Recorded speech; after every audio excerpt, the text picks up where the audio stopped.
Welcome. It is me, Mama T, the OG, and I am here at Love Don't Hurt No More. This is our first episode, and I wanted to talk about the rebrand. We are rebranding Life After Divorce show to Love Don't Hurt More because I come to the conclusion that it is so much broader than divorce. It is so much bigger than divorce. The Life After Divorce show was never the full story. It was just the entry point. And today I'm pulling back the curtains and telling you why this rebrand is so necessary. Not just for me, but for every woman who has overgiven, overshared, self-sacrificed, betrayed herself, all in the name of commitment, love, and loyalty until she disappeared. And that's what I experienced in my own personal life when I was married. And I recognized it just didn't start in the marriage. It started before the marriage.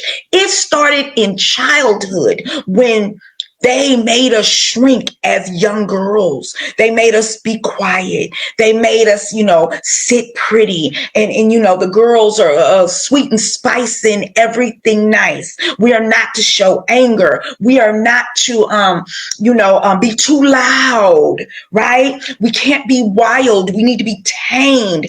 And all of that created this identity in performance that I was showing up for every day. Because what did it do? It satisfied the lives of everyone else around me. It never was my script. So to give you a little backstory, I left my marriage close to 3 years ago. I left my marriage, my home, and my business in 2022. And the exhaustion of overgiving, oversharing, self-sacrificing, really, I realized that my world was set up for everyone else. And I was the ringmaster. I had a friend and me and a friend went out to lunch, one of my good friends. And I said, girl, that now that I look back at my marriage and I look back at my ex, I see that, he was really a clown. He was a clown. And so if he was a clown, what does that make me? And she said, it made you the ringmaster, the circus master. And at that moment, it clicked for me. And I was like, oh, shit. He was an actual person in my circus. He performed a role. You get, he was a character in my circus. He was a character in my circus. That was all my shit. So I can go in and talk about what he did, what he didn't do, how he overpromised and underdelivered, how he was, basically, to me, he was a fraud. He lied about so much of what he could present, how he was supposed to represent and present himself as a husband and didn't come through. I'm thoroughly disappointed, highly frustrated, all of that, angry, all of that. I could talk about all of that. But the true wisdom and lesson in all this is that my exhaustion came from me overgiving, oversharing, and over-sacrificing, all in the name of love, loyalty, and commitment.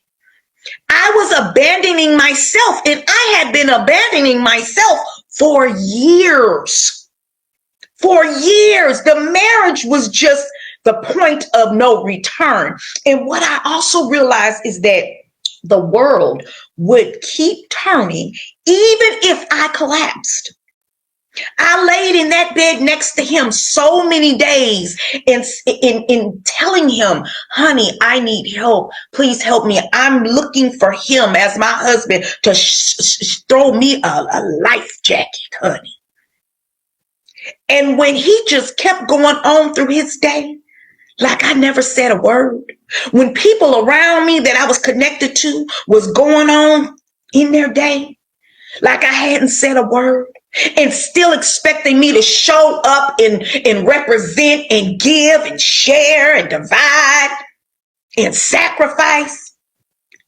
The spark, it hit me. It was like, it told me it's time not just to survive, but it's time for me to rise. Because if I was unalive today or tomorrow, if I went to sleep and I never woke up, because that's how exhausted I was. If I went to sleep and never woke up, guess what? The world was going to keep turning.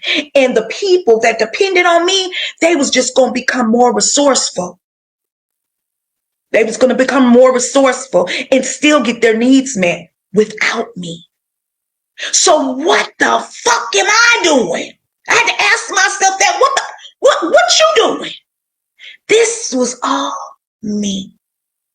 So I realized that in my life after divorce, in recognizing that I deserve to be happy, I deserve to be whole, I deserve to be present in my life, I deserve to experience joy and not have to defend it like I so often did.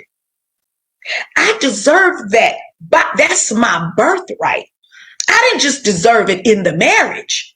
I deserved it in my life as a whole. And when I recognized that, it became much bigger than divorce.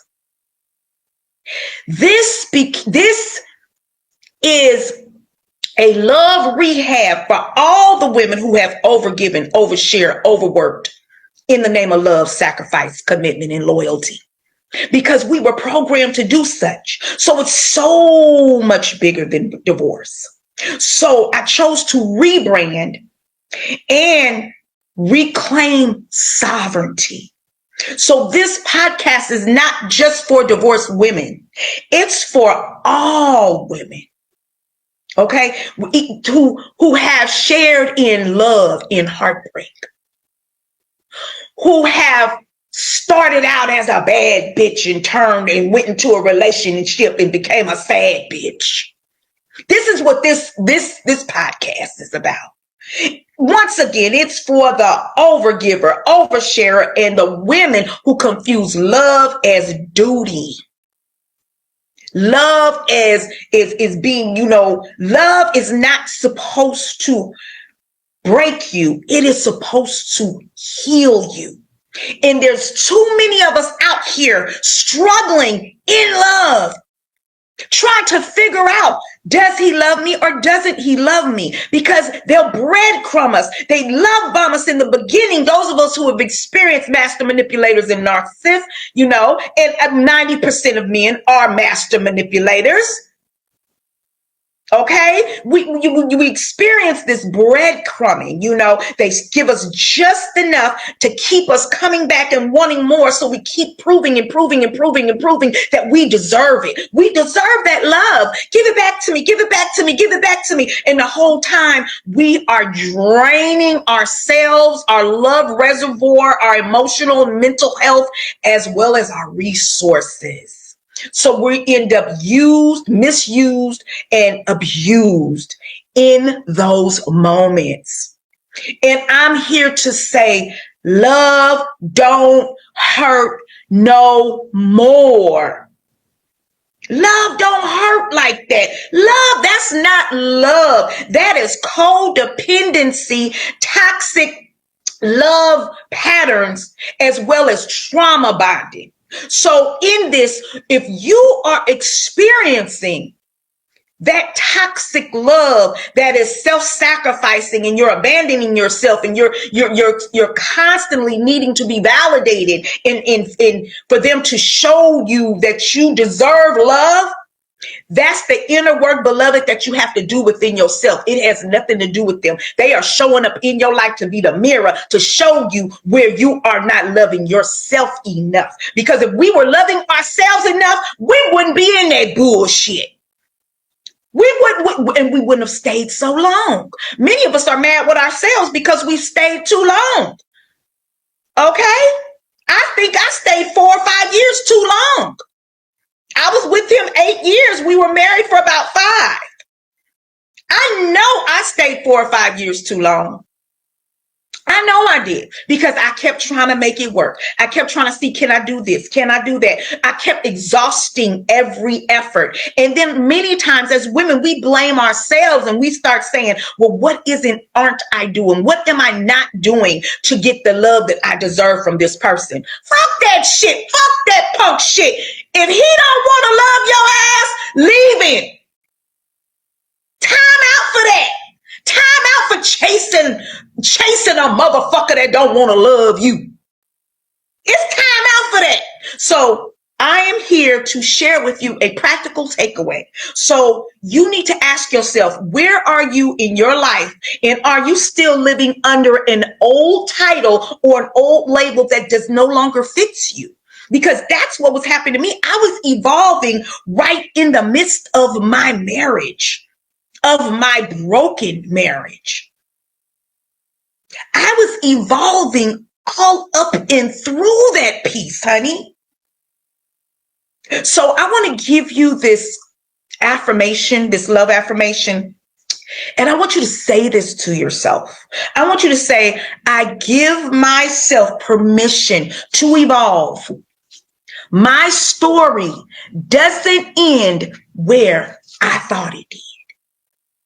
I give myself permission to evolve, because my story doesn't end here. My story, you are the creatress of your story. And I'm going to just tell you this. Many of you sisters, look, we have to stop believing the lie and the bullshit and playing this waiting game. I waited, like I said, 4 or 5 years too long. All I kept hearing is about what I'm going to do and how he need help to do. And I'm continuously helping him to do. And I'm still not seeing no changes. However, my resources are still being used. My energy is still being exhausted. Right? I'm still using my time in order to help him do what he said he needs to do. I'm gone and the shit still ain't done. Because guess what? It's all to keep you spinning on that hamster wheel of hope, hoping he will change. It's a game. It's a game.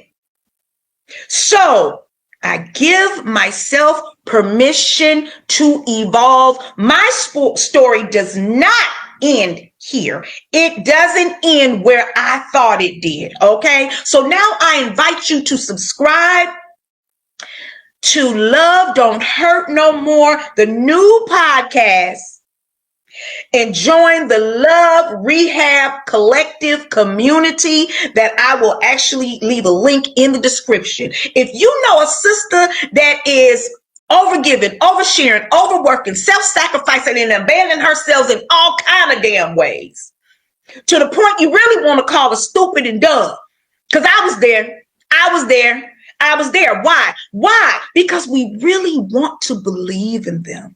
We really want to believe in them. We want to believe in the marriage. We want to believe in the relationship. We really want it to work. And many of us have been, like I said, have invested so much time, so much energy, and so many resources. We don't want to cut our losses. We feel like shit. He owe our ass. He owe us something. Goddamn. Baby, you're going to have to take that L.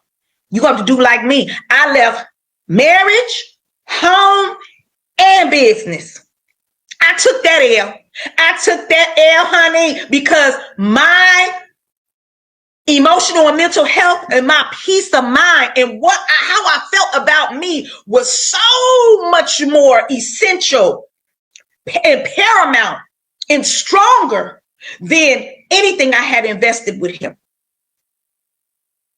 Because like I said, if I would have left the earth on any one of those days, guess what? The world would still turn without me. Life would still go on and people would still get their needs met, honey.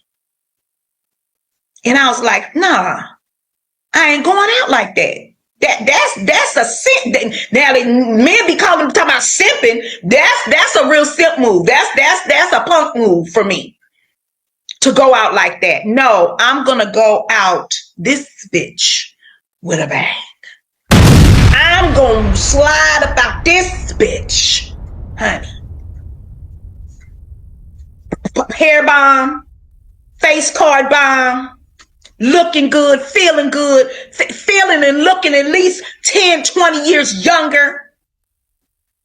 Honey, yes, I'm leaving about this bitch on the road to happiness, joy, love that's healing with discernment, so I don't let another come through.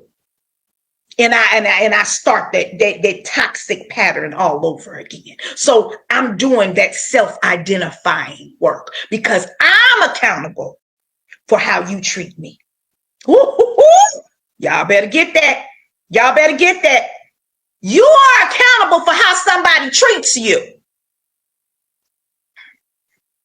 Yes, and I was accountable for sticking and staying for 8 years in that bullshit that taught me everything I needed to know about myself to what?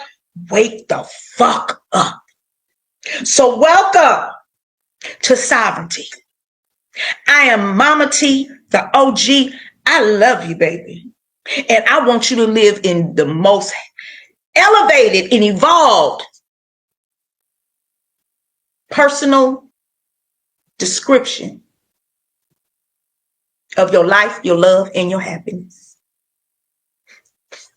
I love you. Peace and blessings. Be sure to subscribe. Love don't hurt no more.